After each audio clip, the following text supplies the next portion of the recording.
ওমরে ফারুক এবার বিশ্বনবীরে বললেন, নবী গো, আলাসনা আলাল হক, আমরা কি সত্যের উপরে আছি নাকি আমরা ভুলের উপরে আছি? বিশ্বনবী বললেন, বালা নাহনু আলাল হক, আমরাই সত্যের উপরে আছি।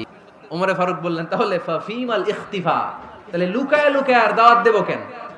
আমি তো কালিমা পড়ে ফেলছি, আসেন আমার সাথে বের হই। বিশ্বনবী বললেন, ওমর, এটা মাক্কি জীবন, এখানে আমরা একটু গোপনে গোপনে দাওয়াত দিতে চাই। ওমরে ফারুক বলে, না, আমার দায়িত্ব, আমি একটা মিছিল দিতে চাই নবী। আল্লাহর নামের তাকবীর দিতে দিতে দারুল আরকাম থেকে শুরু করে মসজিদুল হারাম পর্যন্ত একটা মিছিল দিয়ে আমি মক্কা কাঁপাইয়া দেব। অনুমতি দেন। বিশ্বনবী দিতে চায় না।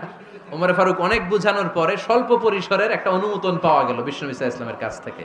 কিন্তু মিছিল যে দিবে, মিছিলের জন্য লোকের দরকার আছে না নাই? খুঁজে উনি 11 জন মুসলিম সাহাবা পেলেন। ওমর ফারুক বললেন, 11 জনই সই। এই 11 জন নিয়েই আমি আল্লাহর নামের তাকবীর দেব। 2 লাইন করলেন। কয় লাইন? 2 লাইন। পেছনে 6 জন, আর এই লাইনের নেতা বানালেন বিশ্বনবীর চাচা হামজাকে রাদিয়াল্লাহু তাআলা আনহু। আর সামনে 5 জন, তার আগে দাঁড়ালেন উনি নিজেই। তাহলে 6 6 12। ওখানে উনি দাঁড়িয়ে ছোট্ট একটা ভাষণ দিয়েছিলেন, মান আরাদা আন তাসকুলা উম্মু, কে আছো মায়ের এই মক্কায়, কে আছো মায়ের বুক খালি করতে চাও?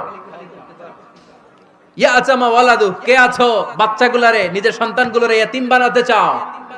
কে আছো তারমিলা যাওজাতুহু, নিজের স্ত্রীকে বিধবা বানাতে চাও? ফালিয়া সুদ্দানি, বুকের পাটা থাকলে আমি ওমর রে থামাও। এই বলে উনি আল্লাহু আকবার, আল্লাহু আকবার, আল্লাহু আকবার বলে স্লোগান শুরু করে দিলেন।